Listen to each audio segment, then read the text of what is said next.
Hello, everybody. Hello. I am Bill Half. I'm with the Ojai Valley Democratic Club, and tonight we are hosting David Cobb. He's a spokesperson for Move to Amend. We're happy to see you all here, and we're very happy to have David here, and please give him a warm welcome. Thank you. Thank you so much.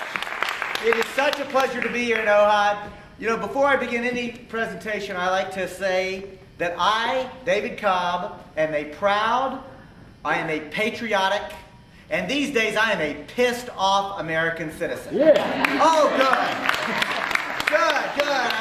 I'm glad to get that reaction, because I'll also tell you this. I will self-identify as a progressive.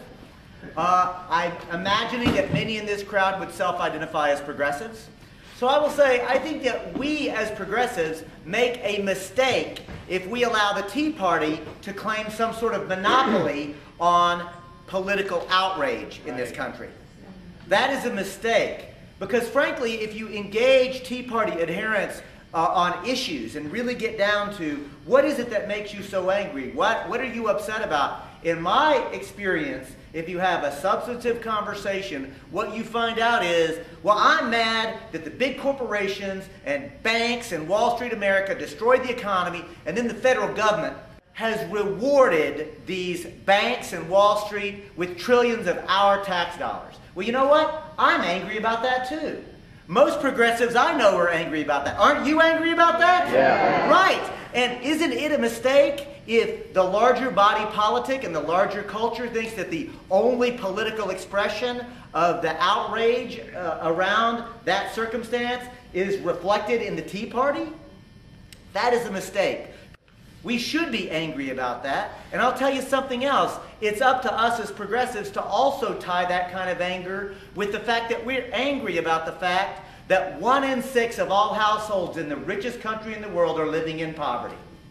We ought to express our anger about the fact that 25% of the children in the United States of America right now go to bed hungry at night. We ought to be the ones to express a moral, righteous anger at the fact that access to health care is treated as a commodity to be bought and paid for at a profit rather than supplied as a human right.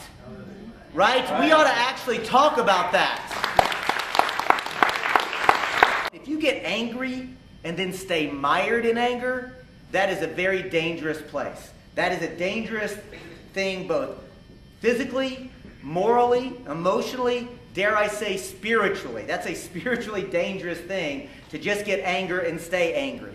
But there is an amazing phenomenon which, if you allow your moral outrage to well up within you and then provoke you to action, that's the sweet spot. And in fact, it was moral anger that allowed people to rise up against the depraved institution of slavery.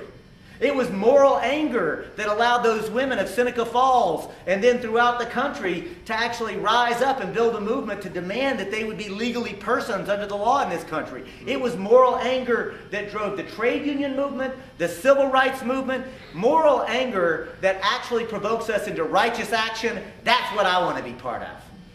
Now, yeah, you can applaud that. I also want to be very clear about something. Part of my anger is also twinged with a real sadness, because I can remember what it was like to be able to say that I was a proud and patriotic American with no other qualifier. And for me personally, that's when I was a little boy. When I was taught that I was from the United States of America, the land of the free and the home of the brave, and that my country was a country dedicated to liberty and justice and democracy.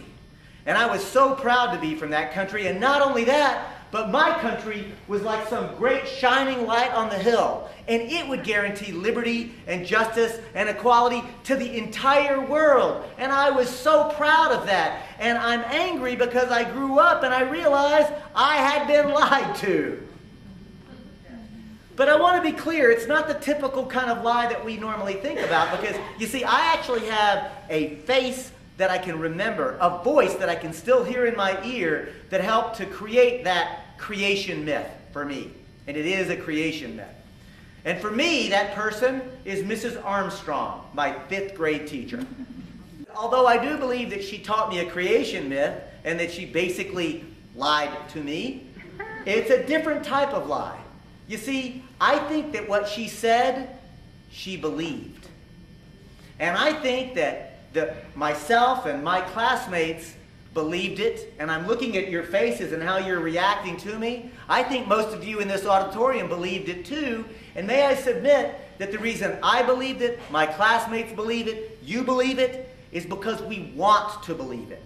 We wanted to believe it. We wanted to be from a nation and a country and a people dedicated to liberty, justice, and equality. And may I suggest that we wanted that not because we are Americans. We wanted that, and we want it still because we're human beings. Because you know what? It's not just American children who want that. Iraqi children want that too. Afghani children want that. Palestinian children. Israeli children. Mexican children.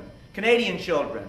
Children all over the world want that. And I'm going to ask us to consider that perhaps we might imagine being part of a movement that is not just based on the political expediency and the political boundaries of the United States of America or the state of California, but what if we actually started to think like and act like we were part of a growing human rights movement, a worldwide democracy movement? What would that be like?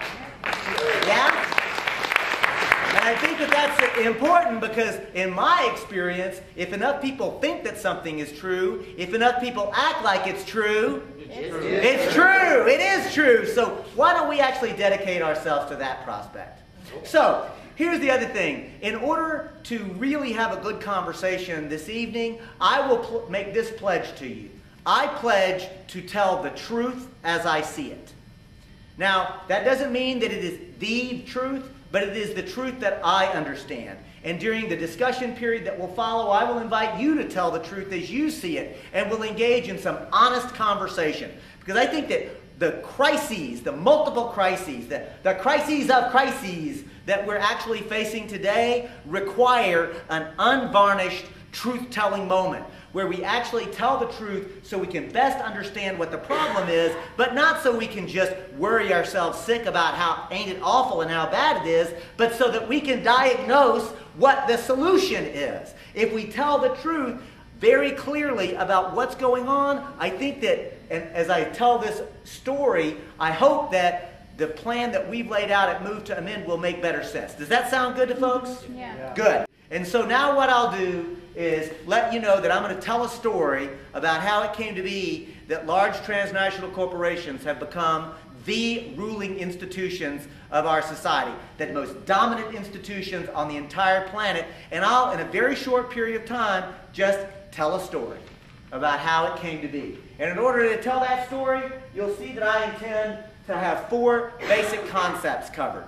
The first concept is the word democracy. That word gets tossed around a lot, but we very rarely talk about what it means. So before I go further, I'm going to ask, what language is the word democracy from? Greek. Greek. Okay, let's break that word down. The word demos, the people. Kratia, Rule. rule. Nicely done. So democracy means the people rule. Here's a question. Who believes that we, the people, are actually ruling in the United States today? Don't be shy! Right? Nobody, or rarely does anybody raise their hand anymore. And in fact, it often elicits that kind of uncomfortable laughter that you all just engaged in. And that's a problem. Although, on the other hand, another perspective on that is, this is good. That enough of us are actually coming to terms with the fact that we, the people, are not ruling in the United States. Because we have all been subjected to the creation myth of this country. So the next concept that I want to talk about follows, and that's the word sovereignty. Can anybody give me a couple of word definition of sovereignty? Or how about this? If I only had the word sovereign on the board, what would you think? The king. Right? And that's because the word sovereignty means the authority to rule.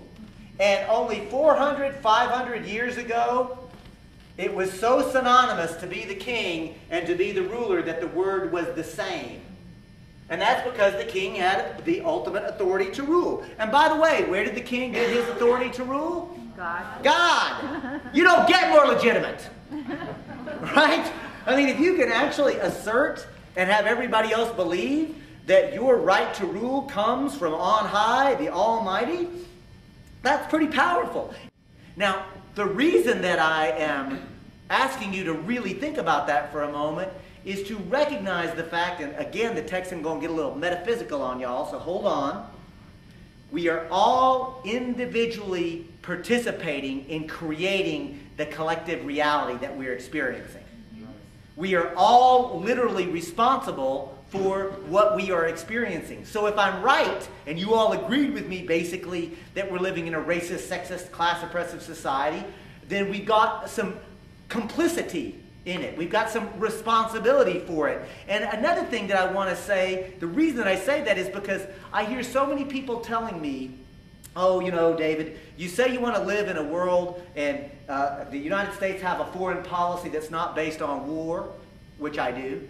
David, you say that you want to live in a world where all the children would have enough food to eat, which I do. David, you say you want to live in a world where we'll wean ourselves off of an addiction to fossil fuels that are driving the global climate crisis and actually move towards sustainable alternative energy, which I do. They say, David, that's too big. You can't imagine that. We can't make those kind of big changes. I say, all right, have you not been paying attention to world history? Because just 500 years ago, which is not that long in human history at all, everybody believed that the king had the ultimate authority to rule. And they not only did they think it, but they said it. And if they didn't believe it, they kept their mouth shut.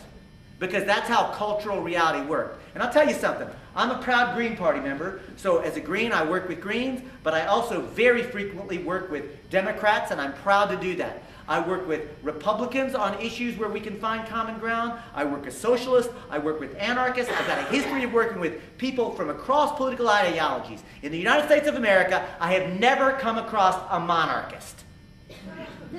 Right? I mean, we can't even wrap our head around it today. The fact is that something that was so deeply entrenched in cultural belief and reality 500 years ago that nobody would have uttered otherwise, today you can't even say it out loud without laughing about it. So don't tell me we can't change the world. Don't tell me we can't change this country. Of course we can. It has happened before, time and time again, if only we change how we think. Oh, you can applaud that. Thank you.